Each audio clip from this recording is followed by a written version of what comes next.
جتنا سیاست کے وقت میں، سیاست کے زمانے میں لوگ تمہیں اہمیت دیتے ہیں. رزلٹ آ گیا، الیکشن کا موقع تھا، اب رزلٹ آ گیا، اب پھر کیا ہوگا بتائیے؟ جو کوششیں ہونی تھی، جتنی ہونی تھی ہم نے کر دی. لیکن ہمیں یہ بات ذہن میں رکھنا چاہیے کہ یہ ایسا موقع ہوتا ہے کہ اس موقع پر بندے کو اللہ کی طرف متوجہ ہونا چاہیے.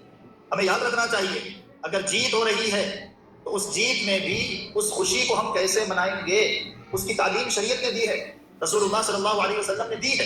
ایسا نہیں ہے کہ غیروں کے طریقے کے مطابق ہم ناچنا شروع کر دیں اور ہم اپنے ساتھیوں کو لے کر اس قسم کی چیزیں شروع کر دیں جو بے حیائی پر مشتمل ہو. رسول اللہ صلی اللہ علیہ وسلم نے جس وقت فتح مکہ ہوا، کس انداز سے مکہ میں داخل ہو رہے تھے؟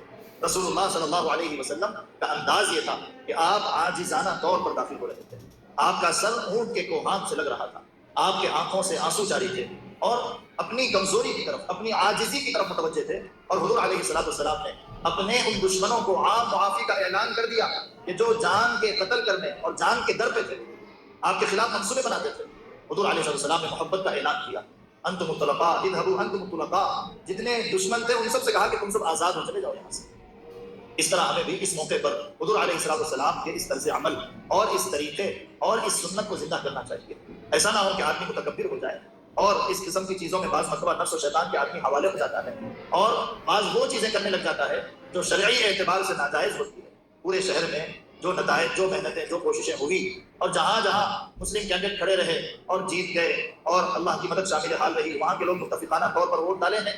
ٹھیک ہوا، اچھا ہوا کہ محنتیں ہو گئی، کامیابی مل گئی. اب جس مقصد اور جس ارادے سے آپ کام کرنے کے عزائم کر کے محلے میں وعدے کیے ہیں، اب کام کا میدان، اب کام کا وقت شروع ہو رہا.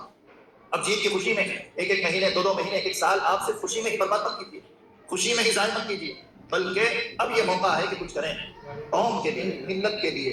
ہمارے بزرگ جو حضرت مفتی سلیم صاحب دامت برکاتہ تشریف لائے تھے، بہت سے لوگ اس وقت امیدوار تھے تو حضرت سے ملاقات کرنے لگے تو حضرت نے ان سب کو نصیحت کی اور یہ فرمایا کہ دیکھو، تم اس سلسلے میں محنت کرنا چاہتے ہو، الیکشن میں کھڑے ہو رہے ہو، ممبر کے لیے آپ مقابلہ کر رہے ہو، تو تمہیں چاہیے کہ تم اپنوں کی بھی خدمت کی نیت کرو اور انسانیت کی بھی خدمت کا ارادہ کر لو. اللہ کی مدد تمہارے ساتھ شامل حال رہے گی. تو بہرحال عزیزوں، بزرگوں، دوستوں، رمضان کا